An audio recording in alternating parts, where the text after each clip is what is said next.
આપકી અદાલતમાં સુપરસ્ટાર અક્ષય કુમાર પર આરોપ છે કે તેઓ ઊંધી ગંગા વહાવે છે. Akshay, retired air marshal Sanjeev Kapoor આપણી સાથે છે. એમને જોઈને તમને યાદ આવ્યું હશે કે તમે પણ ફાઇટર જેટ ઉડાવવા ઈચ્છતા હતા. તમે પણ ફૌજમાં જવા ઈચ્છતા હતા. આજે પણ તમારું હૈયું આપણી આર્મ્ડ ફોર્સીસ માટે ધબકે છે. જી, તો આ ઊંધા રસ્તે ક્યાં જતા રહ્યા? મારા ફાધર આર્મીમાં હતા. મારી કોશિશ એ હતી કે હું પણ આર્મીમાં આવું, પણ હું એટલું વધારે ભણી ગણી નહીં શક્યો. હું એરફોર્સમાં નેવીમાં પણ આવવા ઈચ્છતો હતો, પણ એટલું ભણી નહીં શક્યો. મેં સાંભળ્યું કે તમારું ભણવામાં મન જ નહોતું લાગતું. નહીં, બિલકુલ નહીં તો લાગતું. અને and my father was intelligent enough. એ એટલા સમજદાર હતા કે એમણે કહ્યું કે બેટા, જો તું મારું મન નથી લાગતું તો તું ઓછામાં ઓછો 12મી સુધી તો ભણી લે. હાથ જોડું છું, 12મી સુધી ભણી લે. 12મા સુધી પછી હું એના પછી જે તું જે કહીશ એ કરીશું બેટા. And I use to C lot of Bruce લી ફિલ્મ એટ ધેટ ટાઈમ. પછી માર્શલ આર્ટ્સમાં હું ઘણું મન લાગી ગયું, અને પછી હું બેંકોક જતો રહ્યો માર્શલ આર્ટ્સ શીખવા માટે. પણ બેંકોક પહોંચીને મેં સાંભળ્યું કે તમે વેટર બની ગયા. હા, કારણ કે મને બીજું કોઈ કામ મળ્યું નહીં. એટલે જેમ કે મેં તમને કહ્યું કે હું એટલો ભણેલો ગણેલો હતો નહીં કે હું બીજું કંઈ કામ કરી શકું, તો હું ત્યાં વેટર બન્યો.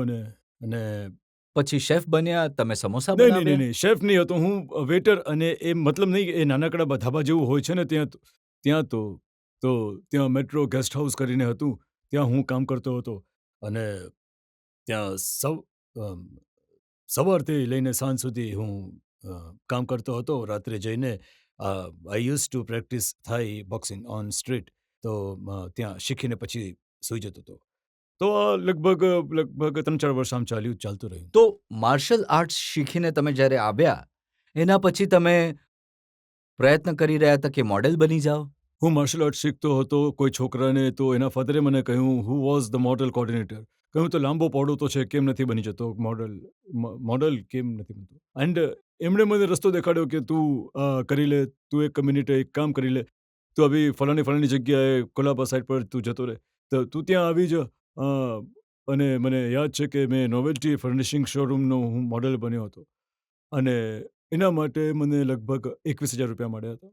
તો મેં જોયું કે 2 કલાક હું એસી રૂમમાં બેઠો છું, સાથે એક મોડલ આવી જાય છે જેનું નામ સોનિયા હતું. એન્ડ શી કમ્સ, એન્ડ અહીં જોવાનું છે, પછી ત્યાં જોવાનું છે, પછી ખુરશીને હાથ લગાડવાનો છે, પછી એને જોવાનું છે, પછી એ બાજુમાં આવીને બેસી ગઈ. આ બધું મળાવીને 21,000 મળી ગયા મને.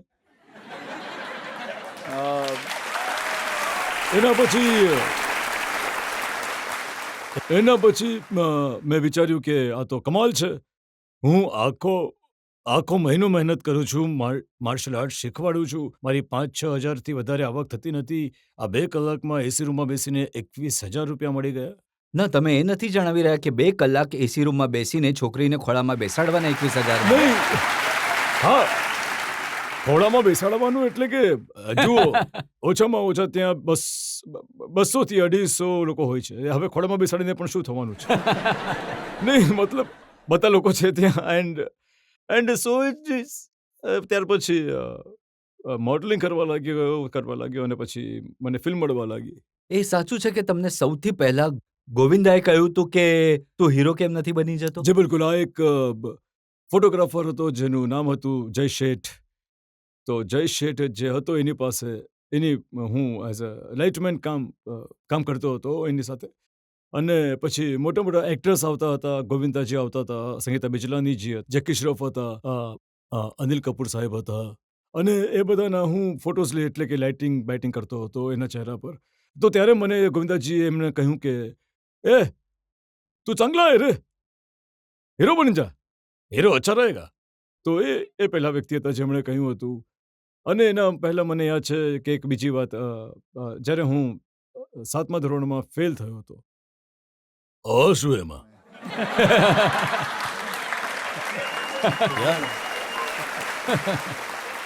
યાર, શું થઈ ગયો ફેલ હવે. એન્ડ સો એમાં ફેલ થઈ ગયો. અને પછી મારા ફાધરે મને 2-3 લાફા મારી દીધા હતા. અને પૂછ્યું કે બેટા તું જીવનમાં બનવા શું માંગે છે? ત્યારે મોઢામાં આવી વાત નીકળી ગઈ હતી. તો મેં કહ્યું કે મારે હીરો બનવું છે. અને જે કંઈ જે નહોતું મગજમાં એવું માણસ નહીં ક્યારેક આમ જ બોલી દે છે. તો આમ કહીને મેં જતો રહ્યો. તો સૌથી પહેલા મેં મારી જાતે પોતાને કહ્યું કે હીરો બનીશ અને પછી ગોવિંદાજીએ કહ્યું. અને એ પણ સાચું છે કે તમને એક રેમ્પ પર વોક કરવાનું હતું, તમે સમય પર પહોંચ્યા નહીં, ફ્લાઇટ મિસ કરી દીધી. હા. આ કારણે તમે ફિલ્મોમાં આવી શક્યા? જી બિલકુલ.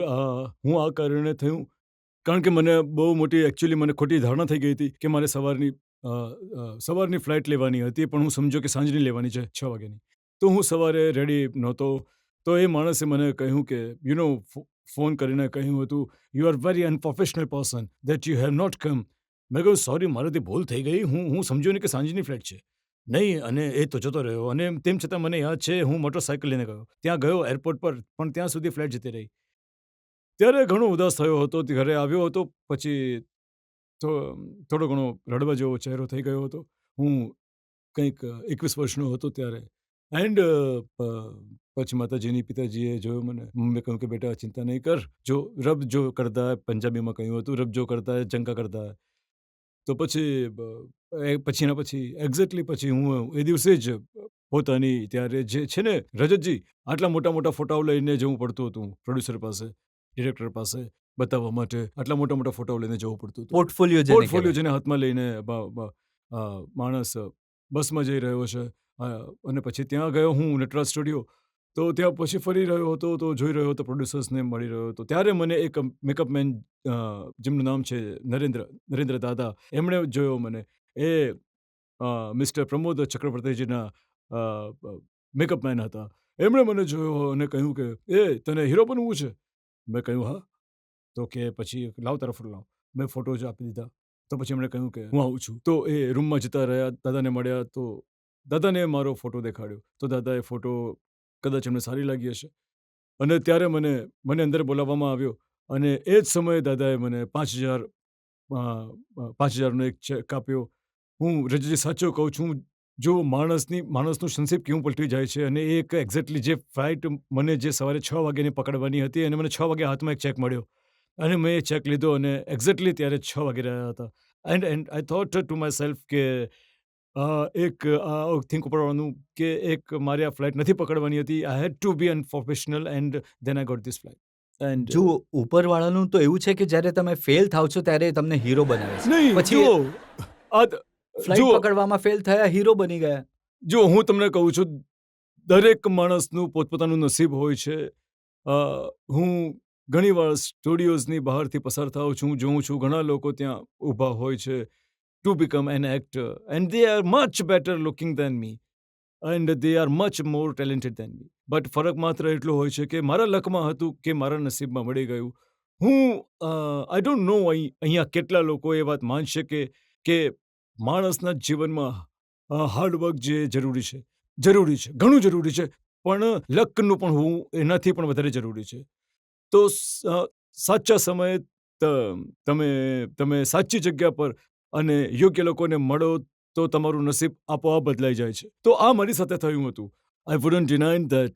I considered myself lucky and I think God is being very kind to me and that's આ એ જમાનો હતો જ્યારે તમે એક ફિલ્મ ખિલાડી કરી અને એના પછી તમને પોપ્યુલારિટી મળતી ગઈ, એક પછી એક એક્શન ફિલ્મો કરતા ગયા. જી હા, ઘણી બધી. મેં 10 વર્ષ સુધી એક્શન ફિલ્મો કરી હતી.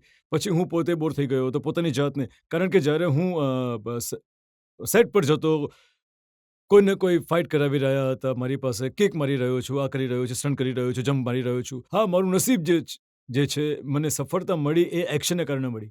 પહેલાં હું એઝ એન એક્શન રોલ કરતો હતો. નોર્મલી આપણી ફિલ્મ ઇન્ડસ્ટ્રીમાં જે ફિલ્મ સ્ટાર છે, સુપરસ્ટાર છે, એ મોડા સૂઈને ઉઠે છે, આરામથી સેટ પર આવે છે, લેટ આવે છે, પ્રોડ્યુસરને સતાવે છે, હેરાન કરે છે, અને તમે એ સમય સ્ટુડિયોમાં આવી જાઓ છો જ્યારે સુવા માટે જતા હોય છે. મારા ફાધર આર્મીમાં હતા. એમણે આ ટેવ પાડી હતી. એન્ડ તમે વિશ્વાસ કરો, મારા જીવનમાં હું 58 આઈ એમ 58 years old now. I have never in my life એક પણ વખત I have never miss the sunrise. I have always seen the sunrise.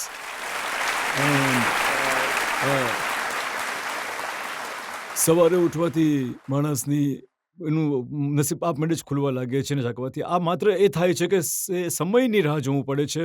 My father always use to say કે જે રાત્રે લેટ જાગે છે એ ઘુવડ હોય છે. હવે જુઓ, આપણી ફિલ્મ ઇન્ડસ્ટ્રીના જેટલા સુપરસ્ટાર્સ છે એ બધા આખી રાત જાગે છે અને સવારે સૂવા માટે જાય છે. ગોવિંદા તો પોતાના સેટ પર બીજા દિવસે પહોંચતા હતા. જી, હવે હું એમના વિશે કોઈના વિશે કંઈ નહીં કહી શકું. ઘણા બધા લોકો એવા પણ હશે જે લેટ ઉઠે છે, લેટ સૂવે છે. એમનું પણ નસીબ સારું જ હશે. તમે કોઈ પાર્ટીમાં નથી જતા, તમે કોઈને મિત્ર નથી બનાવતા. હા, હું પાર્ટીઓમાં નથી જતો. મને મજા નથી આવતી કારણ કે મને બોરિયત જેવું લાગે છે. સમજ નથી પડતી કે ત્યાં શું કરું. હું એવું નથી કહેતો કે પાર્ટીમાં જવું એ ખરાબ વાત છે. બિલકુલ નથી કહેતો. ઇન્ડસ્ટ્રીમાં મારા ઘણા ઓછા મિત્રો છે.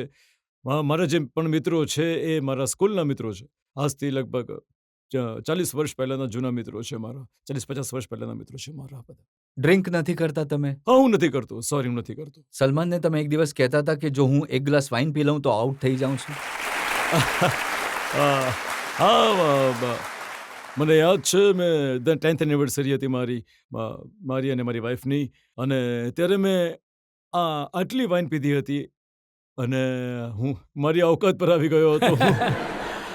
આઈ started cooking. You will not believe it, but I started cooking. હું કિચનમાં જતો રહ્યો અને ખાવાનું બનાવવા લાગ્યો. હવે તો મેં સાંભળ્યું કે જ્યારે તમે શૂટિંગ પર જાઓ છો તો તમારું કિચન તમારી સાથે જાય છે. બહારથી ખાવાનું જે આવે છે મને નથી સારું લાગતું. હવે ભગવાને પૈસા આપ્યા છે તો કેમ નહીં હું મારા સ્વાસ્થ્યનું ધ્યાન રાખું. હું મારું પોતાનું જ નાનકડું એક કિચન બનાવી રાખેલું છે મેં. મને એક શેફ છે જે સાથે મારી આવે છે અને હું જમવાનું એ જ રીતે બનાવીને આપે છે, જે હું ખાઈ લઉં છું. દાળ ભાત, ખીચડી, આ બધું જે છે હું ખાઈ લઉં છું. હાજી. મેં તો પરાઠાવાળી ગલીમાં તમારો ફોટો જોયો છે લાગેલો પરાઠા ખાતા. હા, ત્યાં મારો ફોટો લાગેલો છે કારણ કે હું ત્યાં જન્મ્યો હતો. બિલકુલ ત્યાં ફોટો લાગેલો છે મારો, અને ત્યાં એવું પણ લખેલું છે કે નકલી ઘી સાબિત કરાવવાવાળાને ₹1001 ઇનામ. એન્ડ હવે મારો ફોટો લાગેલો છે, શું કરીએ? તો ક્યારેક તો મન થતું હશે, ક્યારેક તો ખાતા હશો. નહીં, ખાઉં છું. હું હંમેશા બાય ધ વે ખાતા એટલે છોલે ભટુરે, નહીં, પૂરી તમને ભાજી. પણ તો હું કહ્યું કે હું તમને જણાવી દઉં. આ પૂરું થયા પછી મેં સરે પૂછ્યું કે મને શું ખાવાનું પસંદ કરીશ. મેં છોલે ભટુરે મંગાવી લીધા છે. તો એવું નથી. તો અ, તો હું બિલકુલ નોર્મલ ખાઉં છું. હું એ લોકોમાંથી નથી જે કેલરીઝ ગણે છે, પ્રોટીનનો ઇન્ટેક ગણે છે. એ પણ પોતાની જગ્યાએ યોગ્ય છે, કરવું જોઈએ. પણ હું ઘણું ખાઉં છું એન્ડ આઈ ઈટ, મતલબ બિલકુલ દેશી ઘીનું બધું ખાવાનું બિલકુલ મારું એવું બને છે. હા, મને પરાઠા સારા લાગે છે, ભટુરે છોલે ભાવે છે, જલેબી સારી લાગે છે, દૂધમાં જલેબી બોળીને સારી લાગે છે. હું બિલકુલ દિલ્હી 6નો રહેવાસી છું. ખાવામાં ઘણો વિશ્વાસ રાખું છું. મને મજા આવે છે ખાવામાં. બસ લિમિટમાં ખાઉં છું અને 6-6:30 સુધી જ ખાઉં છું. એના પછી નથી ખાતો. અને આ બધી વસ્તુઓમાં હું નથી જોતો કે કેટલી કેલરીઝ મેં ખાઈ લીધી. જેટલી પણ ખાઉં છું એના પછી એક્સરસાઇઝ પણ દબાવીને કરું છું, કાર્ડિયો કરું છું, બધું કરું છું. જે તમારી ફિટનેસ છે એ ફિનોમિનલ છે. ફિલ્મ ઇન્ડસ્ટ્રીમાં કદાચ તમારાથી ફિટ બીજો કોઈ એક્ટર થેન્ક નથી. યુ. એનું રહસ્ય શું છે? મેં છે ને મારા જીવનમાં લાઈફને ઘણી સિમ્પલ રીતે જીવું છું. હું તમને લોકોને કોઈને કંઈક સલાહ આપવા નથી માંગતો, પણ હું મારું કહું છું કે લાઈફને છે ને, there is always lovely world called simplicity. Live your life simple. ભલે પૈસા હોય ના હોય, જે પણ હોય, તમે જીવનમાં સિમ્પ્લિસિટીથી લાઈફ જીવશો ને, દેટ વિલ કામ your self so much, and તમારું સ્વાસ્થ્ય હંમેશા સારું રહેશે.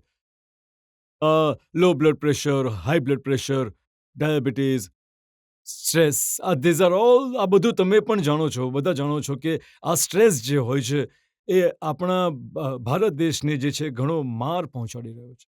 જો તમે જોશો તો ડાયાબિટીઝમાં આપણે નંબર 1 આવતા જઈએ છીએ, હાર્ટ પ્રોબ્લેમમાં આપણે નંબર 1 આવતા જઈએ છીએ. We all have to understand what we need is basics of life.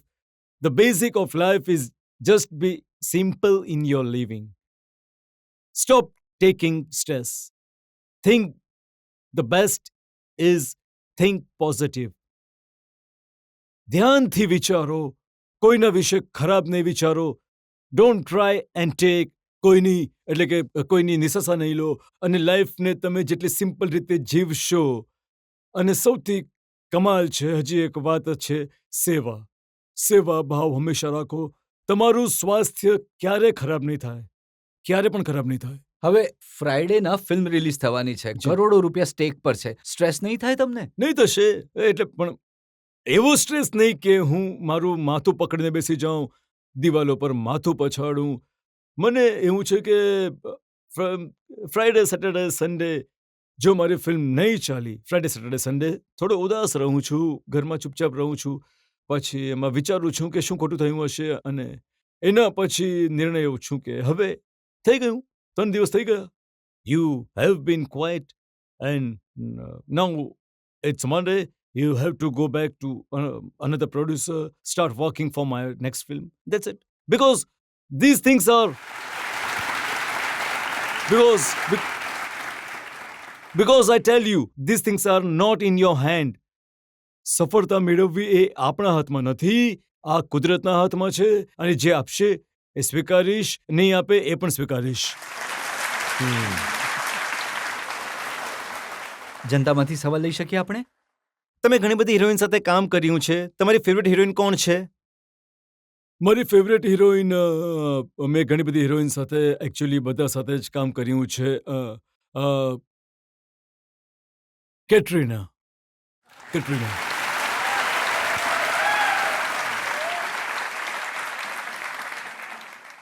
મેં તો એ સાંભળ્યું કે વધારે હિરોઈન્સ તમારી સાથે કામ કરવા નથી ઈચ્છતી, કારણ કે તમારી સાથે કામ કરવા માટે સવારે 5 વાગે ઉઠવું પડશે. બિલકુલ તમે ખોટું સાંભળ્યું છે, બિલકુલ ઊંધું છે.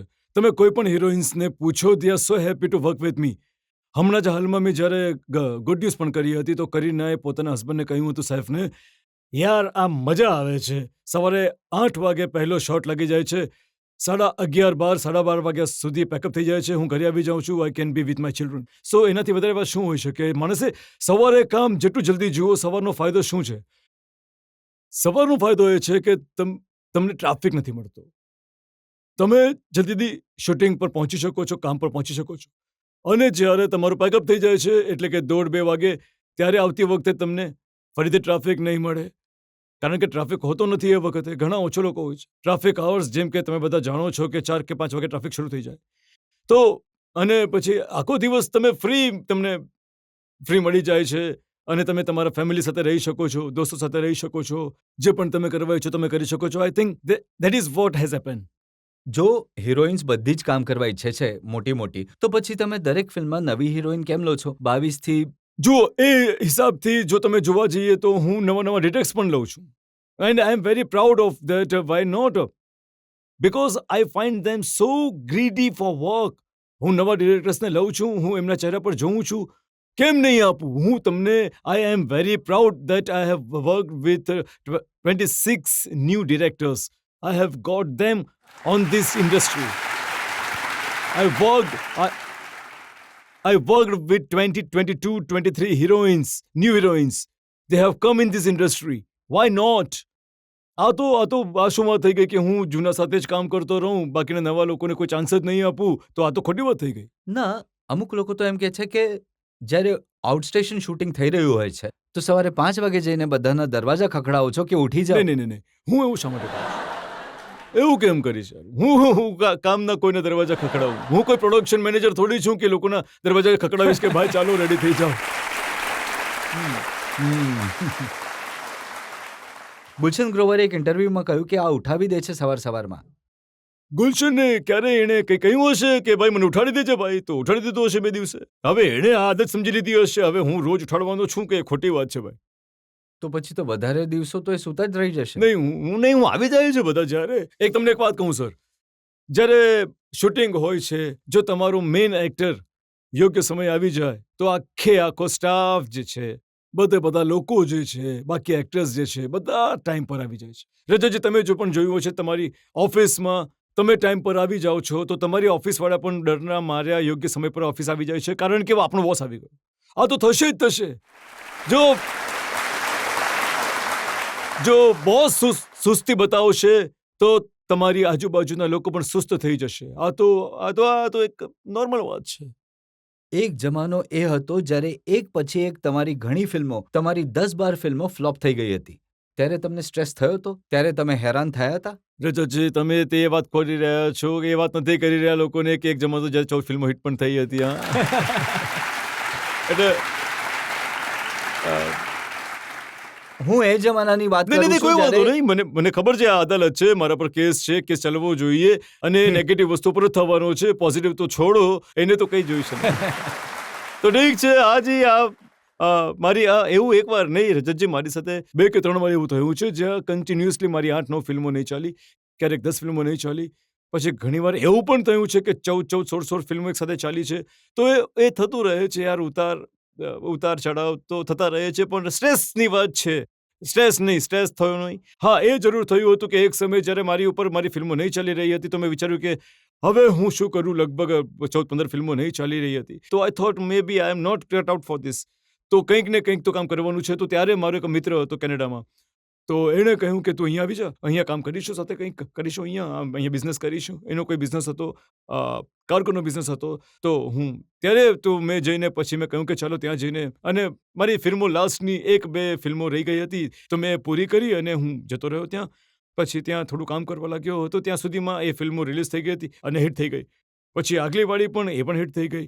આજે તો પછી હું- આજે જાનવર ફિલ્મ હતી. જો સની દેઓલ એમાં કામ કરી લે તો તમને તક ન મળે. તમે તો કેનેડા જતા રહ્યા હતા, વસી ગયા હતા ત્યાં જઈને. અમારી પોતાની જાતે જ ઘણી બધી ફિલ્મો મેં મારી મિત્રને કહ્યું કે યાર મને લાગે છે કે મારે પાછા જવું જોઈએ. પછી હું પાછો આવી ગયો હતો. એ મારી ઘણા વર્ષો લાઈફનો સુધી તમે કેનેડાના સિટીઝન બની રહ્યા. જી બિલકુલ. કારણ કે હું એને જોઈ નતો રહ્યો. મને થોડી એક હતી કે હું ભારતીય જ, અને એવું નથી કે આપણા દેશના લોકો બહાર નથી જતા કામ કરવા માટે, અથવા બહારથી લોકો આપણા દેશમાં નથી આવતા કામ કરવા માટે. કામ કરવા જઈ રહ્યો છું. અને એમાં હું ત્યાં રહેવા લાગ્યો તો મારો પાસપોર્ટ ત્યાંનો થઈ ગયો. અને પછી જ્યારે અહીંયા આવી ગયો, તો પછી અહીંયા આવીને મેં નોટ જ નહીં કરી કે મારે પાસપોર્ટ ચેન્જ કરવાનું છે. પછી જ્યારે હું કંઈક ટ્વિટર્સ પર વાંચવા લાગ્યો લોકોના ફેન્સના કે મારું લેવું જોઈએ, તો પછી મેં જેને અપ્લાય કરીને ફટાફટ બદલાવી નાખ્યું. એ સમયે લોકો તો એ કહી રહ્યા હતા કે ટેક્સ બચાવવા માટે આ મેં ટેક્સ કેનેડાના નથી સિટીઝન બચાવતો. બની રહ્યા છે. તમારો જો પાસપોર્ટ કેનેડિયન રહે તો you have to pay your tax at the source where you earn it. So my source was here. I used to always pay my taxes here. જો એ ખોટી વાત છે. I was at that time also, when I had a Canadian passport, I used to pay my taxes and I was highest taxpayer at that time also.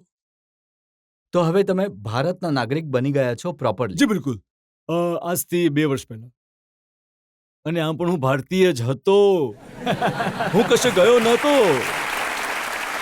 હું ફરીથી કહી રહ્યો છું, એ વખતે પણ હું બધા ટેક્સ ભારતમાં જ આપતો હતો. કેનેડામાં એક ફૂટી કૌડી પણ નથી આપી. અહીંયા જ મેં આપ્યું છે.